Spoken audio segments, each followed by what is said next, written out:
الحمد لله رب العالمين والصلاة والسلام على رسوله الكريم أما بعد فأعوذ بالله من الشيطان الرجيم بسم الله الرحمن الرحيم يا أيتها النفس المطمئنة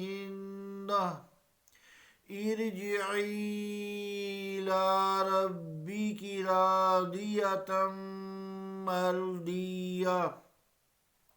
صدق اللہ العظیم۔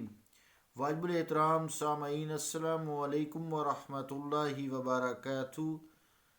سورۃ الفجر کی میں نے آیات تلاوت کرنے کا شرف حاصل کیا۔ ان آیات کا ترجمہ یوں ہے: اے نفس مطمئن،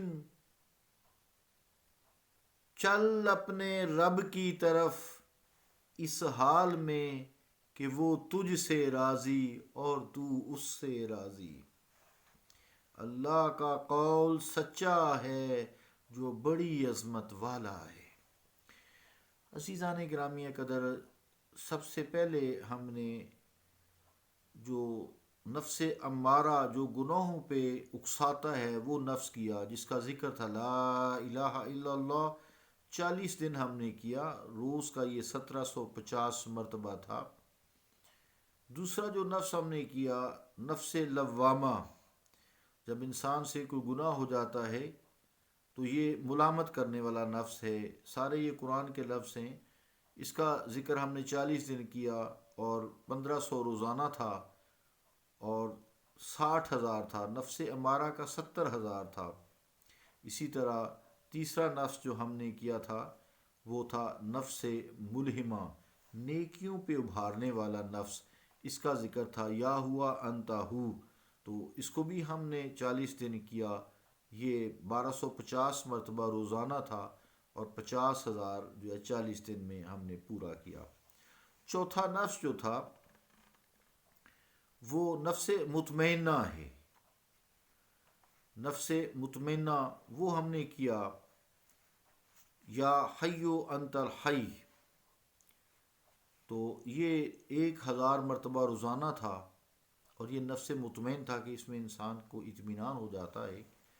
تو وہ یا حیو یا حق انت الحق ہم نے کیا نا، یا حق انت الحق، تو یہ 1000 مرتبہ ہم نے کیا۔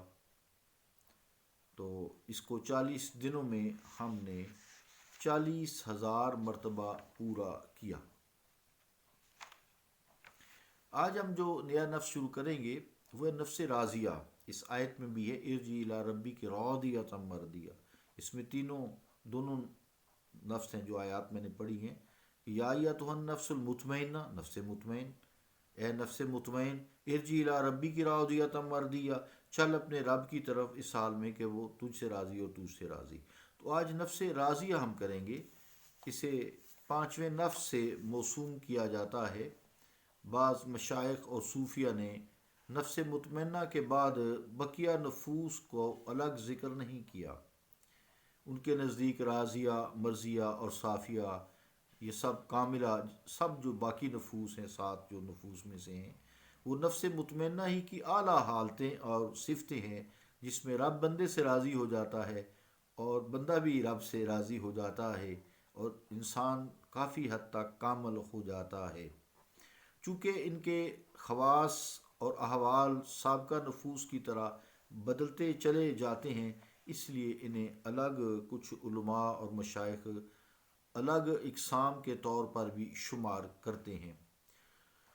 یوں تو بعض صوفیاء نے نفس کی مختلف اقسام کی بجائے مطلقاً نفس کو ہی ایک مانا ہے، بس اسی کی درستگی ہے، یعنی نفس امارہ سے جان چھڑانا ہے۔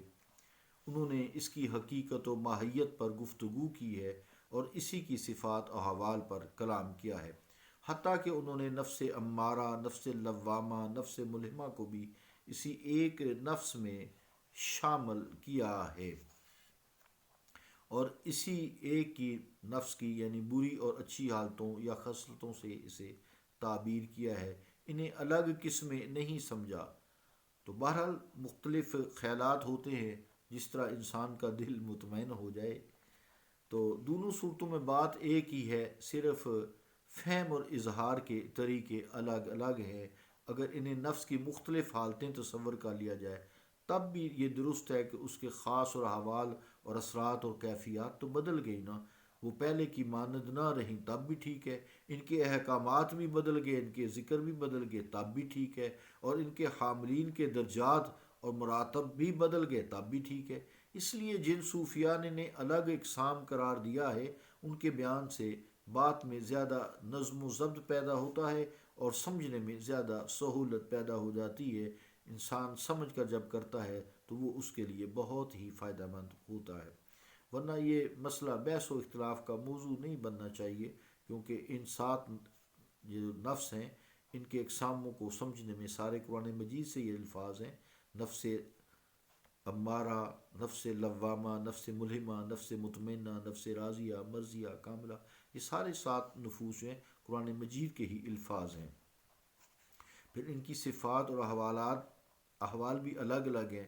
تو مقصد تو صرف یہ ہے کہ انسان کا گناہوں سے بچنا اور نیکیوں کی طرف راغب ہونا ہے۔ اب آتے ہیں نفس راضیہ، یہ تو ویسے سرسری سی گفتگو ہوئی تو اسی میں کافی ٹائم لگ گیا۔ نفس راضیہ یہ وہ نفس ہے جس میں اللہ تعالیٰ کے جملہ فیصلوں پر اور اس کی مشیت کے تمام احکام پر راضی اور خوش ہونے کا ملکہ پیدا ہو جاتا ہے۔ اگر اس نے بہت نعمتیں نازل کی ہیں تب بھی انسان خوش ہی خوش ہے، ویسے بھی خوش ہے۔ کئی بے نعمتیں دی ہیں اللہ تعالیٰ نے، یہ نہیں ہے کہ ابھی اور دے، کوئی ایسی خواہش نہیں ہوتی، یا اللہ میں راضی ہوں تو نے جو نعمتیں دی ہیں۔ پھر اگر کوئی تکلیف آ جاتی ہے، یہ پارٹس آف لائف ہیں، اس میں جب کوئی تکلیف آ جاتی ہے تو انسان راضی رہتا ہے، یا اللہ ٹھیک ہے تیری یہی رضا ہے، بس میں خوش ہوں، تو راضی رہ، میں خوش ہوں۔ تو اس طرح معاملات اور موافقات جو ہیں وہ انسان کے چاہے نقصان میں ہوں، چاہے فائدے میں ہوں، چاہے تکالیف کا پہلو واضح اور نمایاں ہو، مگر یہ نفس اس حکم الہی کو سمجھ کر نہ صرف قبول کرتا ہے بلکہ اپنے اندر خوشگوار اور مسرت و فرت والی تبدیلی بھی محسوس کرتا ہے، ایک کیفیت بدستور برقرار ہو جاتی ہے۔ سو اس کے ہر حال میں اللہ تعالیٰ سے راضی رہنے کے باعث اسے نفس مرضیہ کا نام دیا گیا کہ میں یا اللہ راضی ہوں تجھ سے، تو ٹھیک ہے میرے بارے میں جو بھی تو فیصلہ کرے گا میں راضی ہوں۔ اسی کا ذکر نفس مطمئنہ کے ساتھ ان الفاظ میں کیا گیا ہے، جیسا کہ میں نے آیت پڑھی ہے: ارجعی الی ربی کی راضیہ، کہ چل اپنے رب کی طرف اس حال میں کہ تو اس سے راضی۔ تو اللہ تعالیٰ فضل کرے ہم پہ تو اپنے رب کی طرف لوٹ آئے اس حال میں کہ تو اس سے راضی ہو۔